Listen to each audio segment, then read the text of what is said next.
সাধনার নির্ণয়, সেই কথা শোনা। আমি কিন্তু প্রশ্ন করতে জানি না, আমি কোনো প্রশ্ন করতে পারবো না, আপনাকেই প্রশ্ন করতে হবে, আপনাকেই উত্তর দিতে হবে। ঠিক আছে, তাই হবে। দরজাটা একবার বন্ধ করে আসি, হুড়কা লাগিয়ে আসি দরজার ঠেঙা, বহিরঙ্গ লোক না আসে। সব কথা তো সবার জন্য নয়, সব জিনিস তো সবার পছন্দসই নয়। ওই জন্য দরজা বন্ধ করলেন। শিবা সঙ্গমে মহাপ্রভু দরজা বন্ধ করে রোজ রাত্রে 1 বছর কীর্তন করলেন। দরজাটা বন্ধ করেন কেন?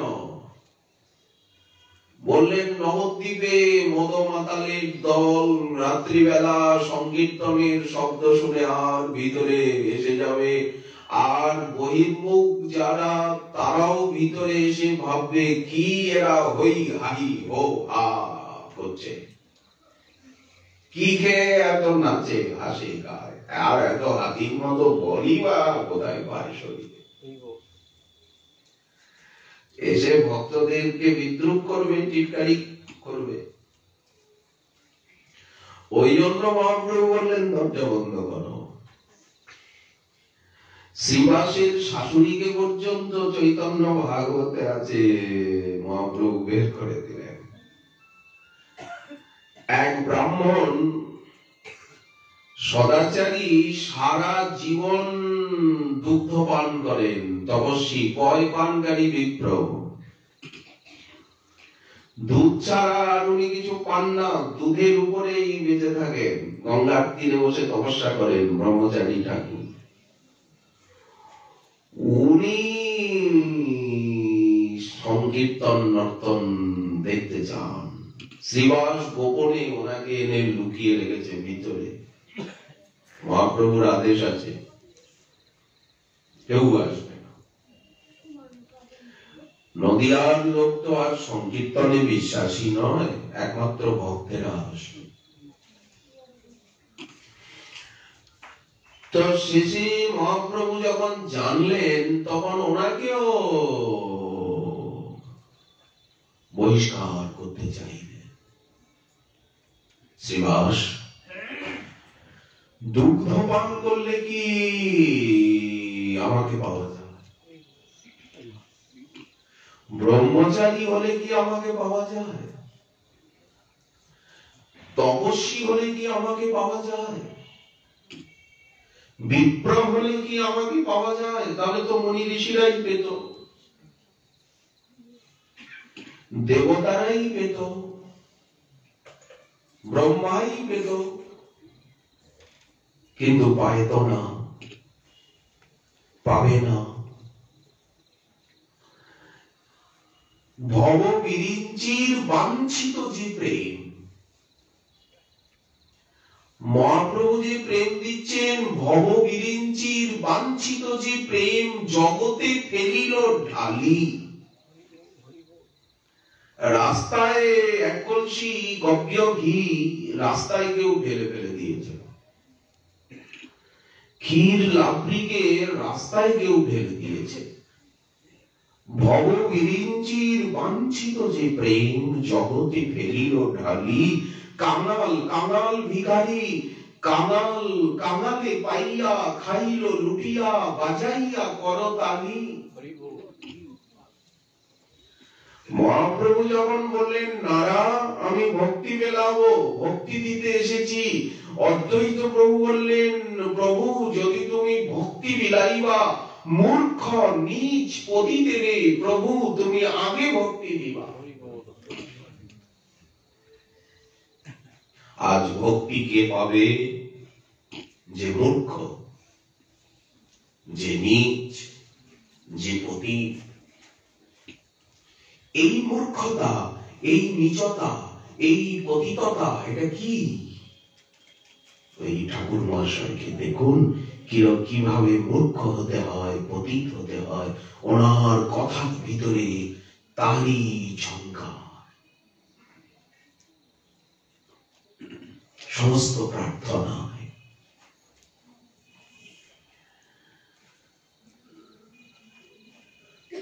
উপেক্ষিলে নাহি মোর গতি, তুমি তো পরম দেবা, নাহি মোরে উপেক্ষিবা। শোনো শোনো প্রাণের ঈশ্বর, যদি করি অপরাধ তথাপিও তুমি না সেবা দিয়া করো অনুচর। এই হচ্ছে পতিত হওয়া। পতিত না হয়ে পতিত হওয়া, মূর্খ না হয়ে মূর্খ হওয়া, নীচ না হয়ে নীচ হওয়া, অর্থাৎ এই মনোবৃত্তির অধিকারী। এর জন্যই শ্রবণ কীর্তন পাত্রতা, উনি পাত্রতা দেবেন। পরশমণির শোনে তোমায় কি দিব তুলনা, কত অপরশ পরশ হলো। শ্রীনিবাসাচার্য প্রভুর কৃপা পেয়ে বীর হাম্বীর বলছেন, আছিন মায়ার কীট, বিষয় কীট, বড়ই লাগিত মিট, আজ ঘুচাইলে রাজ অহংকার। আজ মানে হচ্ছে আমি রাজা ফাজা কিচ্ছু নই, কেউ নই। দস্যু রাজা বীর হাম্বীর লিখছেন, প্রভু মোর শ্রীনিবাস তুমি পুরাইলে মনোয়াস, তুয়া পদে আমি কি বলিব কি জানি কি বলবো, ভাষা কোথায়। তুমি দেখাইলে অমিয়ার ধার, প্রেম সাগরের তীরে নিয়ে তুমি দাঁড় করিয়ে দিলে হাতে ধরে। ওগো প্রভু মোর শ্রীনিবাস, যে আনিল প্রেম ধন করুণা প্রচুর। কিরকম আত্মনিবেদন করছেন, হেন প্রভু। ঠাকুর মহাশয় লিখছেন, আমার প্রভু শ্রীনিবাস, আমার প্রভু শ্রীনিবাস, আমার প্রাণনাথ প্রভু লোকনাথ, নরোত্তম প্রাণনাথ করমরে আত্মসাৎ। লোকনাথ গোস্বামী পাদকে বলা হচ্ছে নরোত্তমের প্রাণনাথ, করমরে আত্মসাৎ। ঠাকুর মহাশয় শ্রীনিবাস আচার্য প্রভুকে অভিভাবক রূপে জীব গোস্বামী পদ বললেন, শ্রীনিবাস তুমি নরোত্তমকে দেখো, আমি নরোত্তমকে তোমার হাতে সঁপে দিলাম। বৃন্দাবন কত দূর, নরোত্তমকে শ্রী গৌরমণ্ডলে পাঠালাম, সংকীর্তন প্রচার, ভক্তি শাস্ত্র প্রচার, সদাচার প্রচার, বিগ্রহ সেবার প্রচার, ভক্ত সেবার প্রচারের নিমিত্ত। তুমি অভিভাবক রূপে তাকে রক্ষা করো। লোকনাথ প্রভু তিনি এই বৃদ্ধাবস্থায় নরোত্তমকে বুকে নিয়ে কাঁদছেন, নরোত্তম আর তো তোমার সঙ্গে আমার দেখা হবে না, এই শেষ, আর দেখা হয়নি। শ্রীনিবাস আচার্য প্রভু কয়েকবার শ্রী বৃন্দাবনে গেছেন, ঠাকুর মহাশয় গুরুদেবের আজ্ঞা নেই, আদেশ নেই, আদেশ ছাড়া কিছু করতে পারেন না। ওই জন্য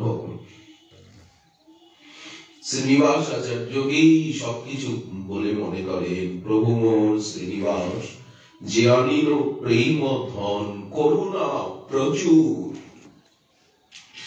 যিনি মহাপ্রভুর প্রচুর প্রেম প্রচুর করুণাকে নিয়ে জগতে নেমে এসেছেন, মানুষ হয়ে এসেছেন, মানুষ নয় অজ ভব,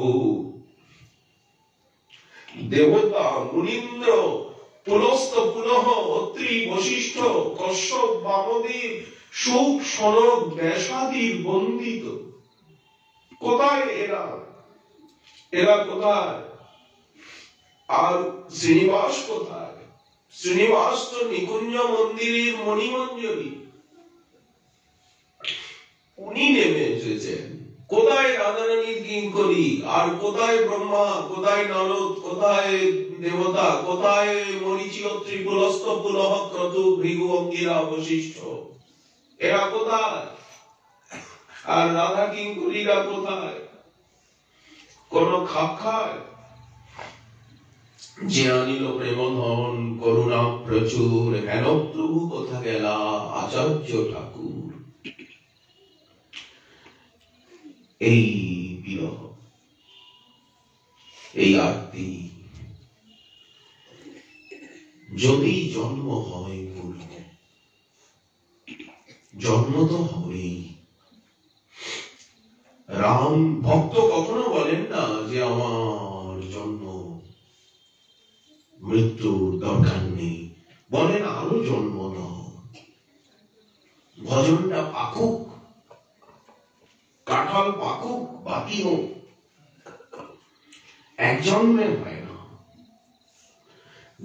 বহুনাং জন্মনাম অন্তে জ্ঞানবান মাং প্রবর্ততে। কি মানুষ ও পশু? ভক্ত কখনো বলেন না যে আমি পশু ও পক্ষী পাখি হব না। ওই যে আমরা গাই, বৈষ্ণবীর দ্বারে যদি হইতাম কুকুর, এঠো দিয়ে তরাইতেন বৈষ্ণব ঠাকুর। তারপর তাসবার পদরেণু মোর পঞ্চগ্রাস। পঞ্চগ্রাস বলতে কি? আহার। যখন আহার করা হয় তখন প্রাণায় স্বাহা, অপানায় স্বাহা, ব্যানায় স্বাহা, সমানায় স্বাহা, উদানায় স্বাহা গণ্ডোষ দেওয়া হয়। এই পঞ্চগ্রাস কি কথা বলছে? কত দূর কথা, কত গভীর। তাসবার পদরেণু মোর পঞ্চগ্রাস, তাদের চরণ সেবী, বহুবচন দিচ্ছেন, তাদের চরণ সেবী অখিল গৌর ভক্তের, অখিল ব্রহ্মাণ্ড মন্ডলে, এই পৃথিবী মন্ডলে, ভারত ভূমন্ডলে যেখানে যত গৌর ভক্ত রয়েছেন, দিন গেলে হা গৌরাঙ্গ, হা নিত্যানন্দ বলে একবার, সেজন আমার হয়, আমি হই তার। কতদূর সম্বন্ধ ছড়িয়ে গেছে। গৃহে বা মনেতে থাকে, হা গৌরাঙ্গ বলি ডাকে, নরোত্তম মাগে তার সঙ্গ, নরোত্তম তারই সঙ্গ মাগে। যার মুখে হা গৌরাঙ্গ রব, নরোত্তম তারই বলে, সঙ্গ দিয়ে কাছে রেখো, সঙ্গ ছাড়া করো না গে। গৃহে থাকো, বনে থাকো, যেখানে থাকো, যে অবস্থায় থাকো, ব্রহ্মচারী হও, বানপ্রস্থী, গৃহস্থ, সন্ন্যাসী, ব্রাহ্মণ হও, ক্ষত্রিয় হও, বৈশ্য হও, শূদ্র হও, অন্তজ হও, নরোত্তম তারই বলে, যে হা গৌরাঙ্গ বলি ডাকে, নরোত্তম তারই বলে।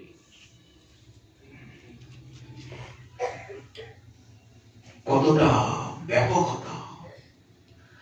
আকাশের মতো, বায়ুর মতো উদার এই সনাতন ধর্ম, ভাগবত ধর্ম, সংকীর্তন ধর্ম, সাধনা ধর্ম, ভক্তি ধর্ম। আজ কোন বিচার নেই।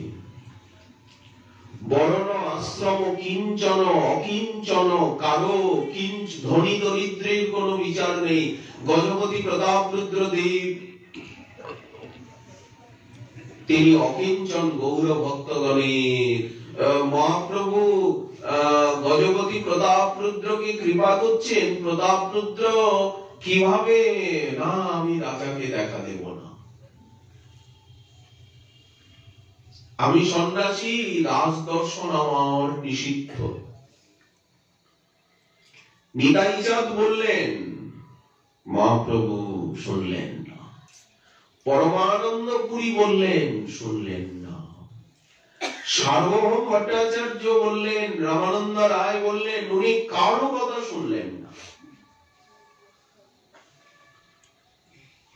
বললেন, বিষ ভক্ষণত অসাধু হন্ত।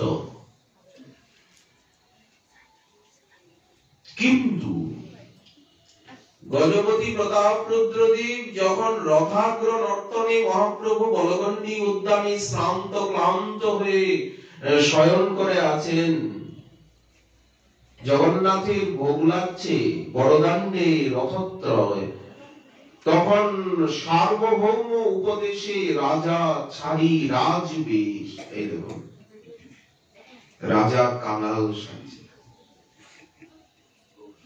সার্বভৌম উপদেশে ছাড়ি রাজবেশ, পাত্র মিত্র সেনা সেনাপতি অমাত্য সকলকে ছেড়ে একলা বৈষ্ণব বেশে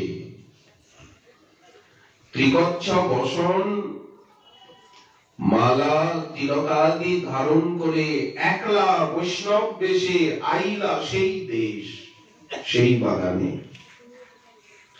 ভক্তগণ শুয়ে আছেন গাছের তলায় তলায়, শ্রমে সকলে ক্লান্ত। সর্বভক্তের আজ্ঞা লইলা জোর করো হইয়া। তাহলে মহাপ্রভুকে পাওয়ার আগেই রাজাকে বিনা কথায়, মহাপ্রভু রাজাকে দেখাও দেয়নি, কথাও বলেনি, বিনা কথায় রাজাকে কোথায়, দেশের রাজাকে কোথায় নামিয়ে নিয়ে এসেছেন। দেখুন, সাধারণ একটা ধুতি পরে তিলক মালা ধারণ করে রাজা একা এসেছেন। সর্বভক্তের আজ্ঞা লইলা জোর কর হইয়া, প্রভু পদ ধরি পরে বিনয় করিয়া। সার্বভৌম বলছে, এই সুযোগ কোনো ভয় নেই, আমি আছি। গোপী গীতটা মুখস্থ করিয়ে দিয়েছে রাজাকে। প্রেমাবেশে মহাপ্রভু ভূমিতে শয়ন, সন্ন্যাসীর লীলা করছেন তো, কার্পেটের উপরে শুয়ে নেই, ধামে আছেন। প্রেমাবেশে প্রভু ধুলিতে ভূমিতে শয়ন। নৃপতি রাজা মহাপ্রভুর চরণকে কোলের উপরে নিয়ে নিয়েছে। নৃপতি নৈপুণ্যে করেন প্রভুর পাদ সম্ভাবন, চরণ সম্ভাবন করছে। দেখুন, পেয়ে গেল, পেয়েই গেছে, অথচ এখনো কোনো পরিচয় হয়নি, কোনো কথাবার্তা হয়নি, পেয়ে গেছে। গৌর ভক্তের কৃপা হলে কিভাবে নিমিষে পাওয়া যায়। নৃপতি নৈপুণ্যে করেন পাদ সম্ভাবন, আর রাসলীলার জয়তী তে ধিকম অধ্যায় করেন পঠন। জোরে জোরে ওরা সার্বভৌম শিখিয়ে দিয়েছে, মুখস্থ করিয়ে দিয়েছে। শুনিতে শুনিতে, অথচ মহাপ্রভু কিন্তু শুনছেন, চোখ বুজে আছেন, শুনছেন। শুনিতে শুনিতে প্রভুর সন্তোষ অপার। তাহলে মহাপ্রভুকে কিসে সুখী করা যায়? কৃষ্ণ কথা, কৃষ্ণ নামে, কৃষ্ণ সেবায়। মহাপ্রভু বলছেন, সন্ন্যাসের আগের রাত্রিতে আপন চৈতন্য ভাগবত আপন গলার মালা সবাকারে দিয়া, আজ ভোর রাত্রেই উনি চলে যাবেন। সন্ধ্যার পরে সকলে দেখা করছে, সেই সময় বললেন সবাই ঘরে কৃষ্ণ লাভ গিয়া যদি আমার প্রতি, মহাপ্রভু বলছেন, যদি আমার প্রতি স্নেহ থাকে সবার, তবে কৃষ্ণ ব্যতিরিক্ত না গাহিবে আর। যদি তোমরা আমাকে ভালোবাসো তাহলে কৃষ্ণ ছাড়া কিছু বলো না, গেও না। দেখুন তো কত পরিষ্কার ভাষা। শুনিতে শুনিতে প্রভুর সংকীর্তন পিতাকে পাওয়ার, সুখী করবার উপায় সংকীর্তন। সংকীর্তন যজ্ঞে তারে যেই ভজে সেই ধন্য। শুনিতে শুনিতে প্রভুর সন্তোষ অপার। বল বল বলো বলো বলি প্রভু বলে বার বার। তব কথা অমৃতম, তোমার কথা অমৃত। তব কথামৃতম শ্লোক। গোপী গীতে এই অবধি পড়তে পড়তে এসে গেছেন তব কথামৃতম শ্লোক। রাজা যে পড়িল, সঙ্গে সঙ্গে মহাপ্রভু হুঙ্কার করে উঠে প্রেমাবেশে আলিঙ্গন করিল, কে বন্ধু?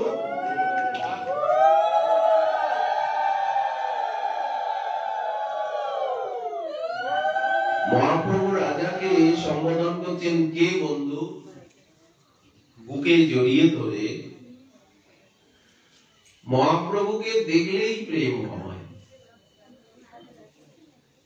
দূরতর দর্শনে প্রেম হয়, বহু দূরের থেকে দেখলেও প্রেম হয়, ওনার কথা শুনলেই প্রেম হয়, ওনার নাম নিলেই প্রেম হয়, গৌরাঙ্গ বলতেই দেহ পুলকিত হয়, অর্থাৎ প্রেম লাভ হয়। আর বুকে জড়িয়ে ধরলে কি হবে? কে বন্ধু তুমি কইলে মোর হিত, আচম্বিতে আসি পিয়াও তুমি মনে কৃষ্ণ লীলামৃত। আমি তো তোমায় ডাকতে যাইনি, চতুর্ভুজ রূপ দেখালেন, কৃষ্ণ রূপে দর্শন দিলেন, কাউকে বলো না, প্রকাশ করো না, নিষেধ করলেন। অথচ কখনো জিজ্ঞাসা করলেন না তুমি কে, কি তোমার নাম, কি পরিচয়, ব্যবহারিক যোগ্যতা, কিছুই জিজ্ঞাসা করলেন না। এমন ব্যবহার করলেন যে নবাগত কোন অপরিচিত কোন ব্যক্তি, ইনি যে দেশের রাজা, ইনি মহাপ্রভু যেন রাজাকে চিনতেই পারেন, কোন একজন বৈষ্ণব এইরকম ভাব প্রকাশ করবে। এই হচ্ছে গৌর কৃপা পাওয়ার রাস্তা। এই যে গৌর কৃপার যুগ, সেই ভরসায় বাঁধব মোরা। এই জন্য বর্ণ আশ্রম কিঞ্চন, কিঞ্চন বলতে ধনী, অকিঞ্চন বলতে দরিদ্র কাঙাল, শুক্লাম্বর ব্রহ্মচারী, কারো কোন দোষ নাহি গণে। মহাপ্রভু কারো দোষ দেখবেন না। কমলা শিব বিধি দুর্লভ প্রেম নিধি। যা কমলা দেবী পাননি, মহাদেব পাননি, ব্রহ্মা পাননি। কমলা শিব বিধি দুর্লভ, দুর্লভ বলতে দুর্লভ প্রেম নিধি, নিধি সম্পত্তি। আজ দান কয়ল জগ জনে, ওই ছন সদয় হৃদয় রসময়। গৌর ভীল পরকাশ, প্রেম ধনের ধনী কয়ল অবনী। বঞ্চিত গোবিন্দ দাস। এই দেখুন বলছেন একমাত্র গোবিন্দ দাস পেল না। না পেলে এরকম বলা যায়, দেখা যায়। বঞ্চিত গোবিন্দ দাস। প্রদ্যুম্ন মিশ্র কৃষ্ণ কথা শুনছেন, রামানন্দ রায় বলছেন আর কেউ নাই, কোন মালা নাই, চন্দন নাই, শ্রোতা নাই, গৌরচন্দ্রিকা নাই, কোন মঙ্গলাচরণ নাই, কিছু নাই, গাই বাছুর এক জায়গায় বলেই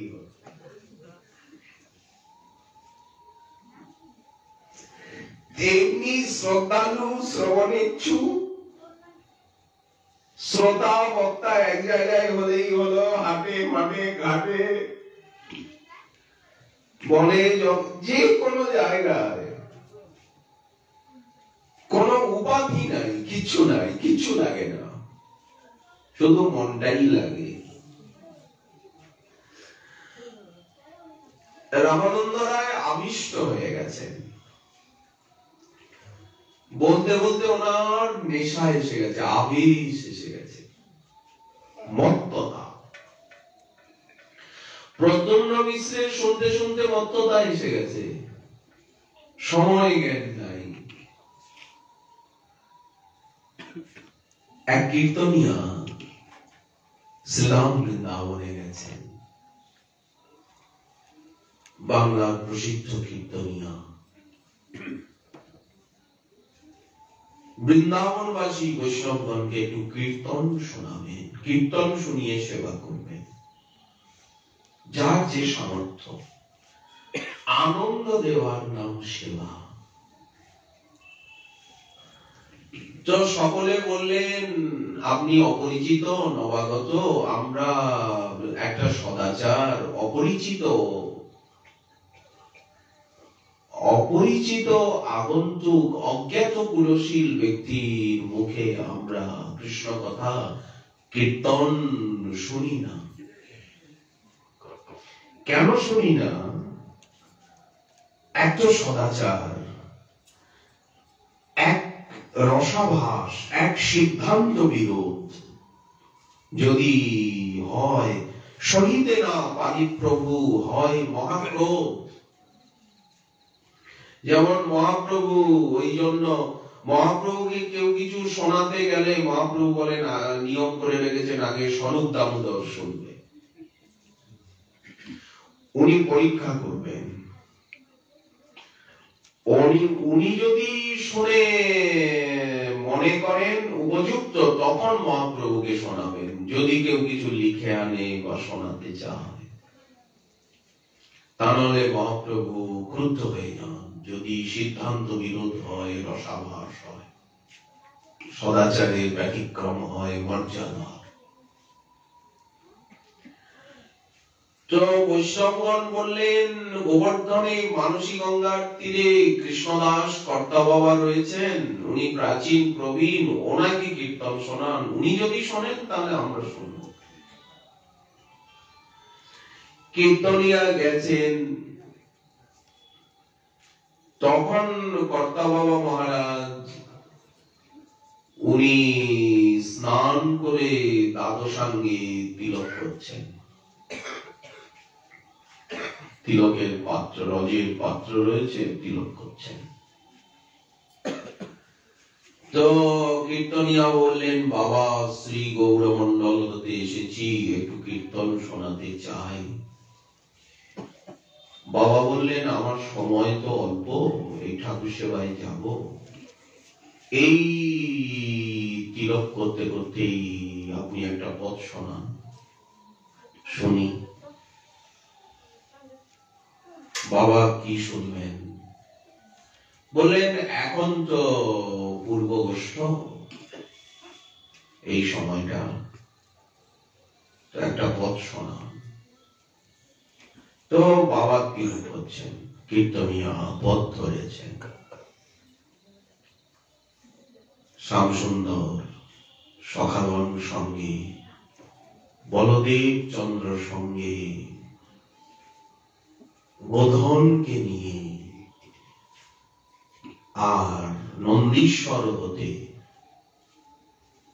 ঈশ্বরের তত্ত্ব যত তাহা বা কহিব কত, অনন্ত অপার কে বা জানে। ব্রজপুর প্রেম নিত্য, এই সে পরম সত্য। নন্দীশ্বর যার ধাম, গিরিধারী যার নাম, অনুরাগে তারি ভজরঙ্গে। তো শ্রীকৃষ্ণ বলদেব বনে যাচ্ছেন, তো উনি পদ গাইছেন, আজু বিপিনে যাবত কান। কানাই কানু বিপিনে যাচ্ছেন, মূরতি এ। আমাদের আবার ব্যথা শুনে বসে সুর দিতে নেই, সুরটা আসছে কিন্তু সুরটা দেওয়া যাবে না।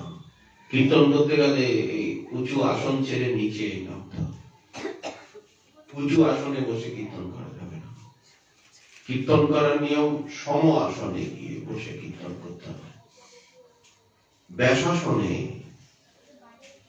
কীর্তন না, এটা আমাদের ব্রজের সদাচার। ব্যাসাসনে বসে কোনো কীর্তন, কোনো সুর না, জানলেও না। মূরতি মূলত কুসুমবান, জনু জলধর রুচির অঙ্গ, ভঙ্গি নটবর সৌহামি। তো উনি কীর্তন পদটা গাইতে আরম্ভ করেছেন। যেই পদ গাইছে সঙ্গে সঙ্গে বাবা দর্শন করছেন, বৃন্দাবন ফুটে উঠেছে, বিপিন সভা ফুটে উঠেছে। দেখছেন রামকৃষ্ণ আসছেন, গগন চারণ রঙ্গে বৃন্দাবনে স্বচ্ছন্দ বিহার। যার বেণুধ্বনি শুনি স্থাবর জঙ্গম প্রাণী, পুলক কম্প বহে অশ্রুধার। অস্পন্দনং গতিমতাম পুলকস্তরূণাম, নির্যোগ পাশকৃত লক্ষণয়োর বিচিত্রম। বাবা দেখতে পাচ্ছেন, তো উনি আবিষ্ট হয়ে গেছেন, অশ্রুকম্প পুলক হচ্ছে। তো ওনার তো আর দ্বাদশাঙ্গে তিলক করা হচ্ছে না, মাঝে মাঝে জ্ঞান আসছে, তখন একটু তিলক করছেন।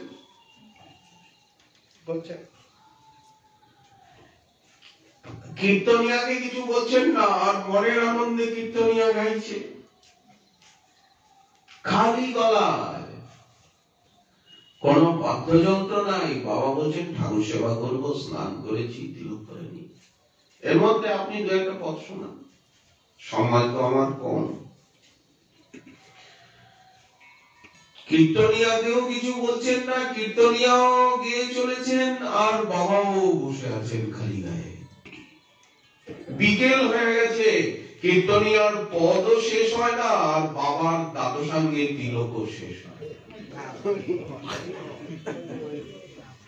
এখনো দ্বাদশাঙ্গের তিলক হয়নি, তিলকের পাত্র আছে, মাঝে মাঝে জ্ঞান আসছে, তখন একে বলে ডুবে যাওয়া,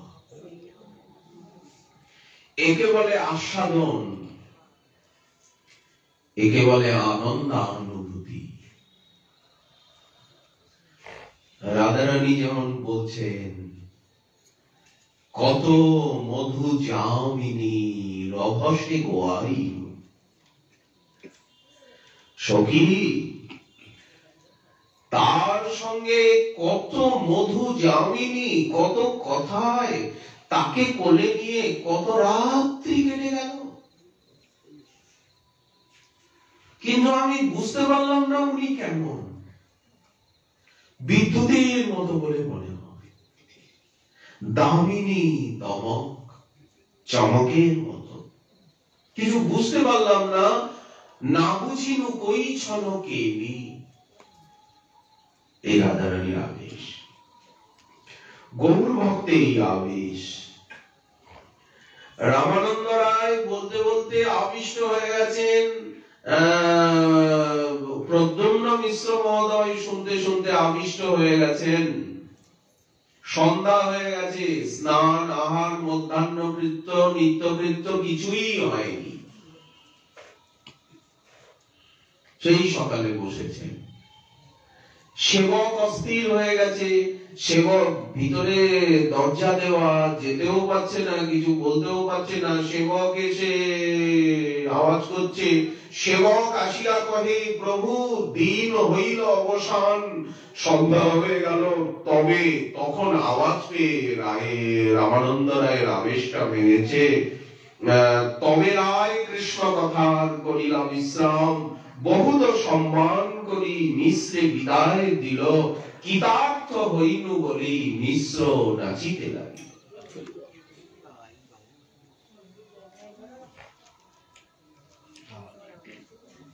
রামানন্দ রায় বললেন, শুনুন মিশ্র ঠাকুর, কৃষ্ণ কথার বক্তা বলি না ভাবিও মরি, মোর মুখে কথা কওয়ায় আপনি গৌরচন্দ্র, জইছে কহায় তৈছে কহি যেন বিনা যন্ত্র। আমাকে বক্তা বক্তা বলে কিছু পাঠক বলে মনে করবেন না, বা আমার টকটক করে কাঁপে। এখনো আমি হাঁটতে শিখিনি, দাঁড়াতে শিখিনি, আমি শিশু, পা আমার ঠক ঠক ঠক ঠক করে কাঁপে। আমাকে পাঠক টাঠক বলে কিছু মনে করবেন না, পাটা মুছে দিন সামনে থেকে। দুটোই রাখুন, দুটো অক্ষরই রাখুন। মোর মুখে কথা কহায় আপনি গৌরচন্দ্র, জইছে কহায় তৈছে কহি যেন বিনা যন্ত্র। উনি মিশ্র ঠাকুর স্নান করে, আহার করে, নিত্যকৃত্য করে মহাপ্রভুকে দর্শন করতে গেলেন শ্রী গম্ভীরা মন্দিরে। মহাপ্রভু বললেন, কি শুনলেন তো, কৃষ্ণ কথা শুনলেন?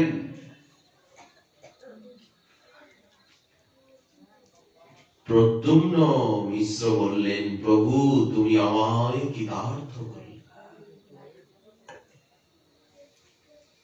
মনুষ্য নহে রায়। রামানন্দ রায়কে মানুষ বলে মনে হলো না, মনে হলো যেন কৃষ্ণ কথার সাগর। যে কথা শোনালো প্রভু তাহা ব্রহ্মার অগোচর। তুমি আমাকে এত কৃপা করলে, কৃষ্ণ কথা কাকে বলে আজ তুমি সেই স্বাদ আমাকে চাখালে, আমি জন্মে জন্মে তোমার চরণে বিকিয়ে গেলাম। আসবার আগে প্রভু রামানন্দ রায় আরেকটা কথা বললেন। বললেন কি, যে তুমি নাকি রামানন্দ রায়ের জিহ্বায় বসে কথা বলো। মহাপ্রভু বললেন, এটা ওনার দৈন্য, উনি বিনয়ের খনি, উনি ওনার গুণটা আমার মাথায় ফেলে দেন, ওনার গুণটাকে উনি আমার মাথায় চাপান।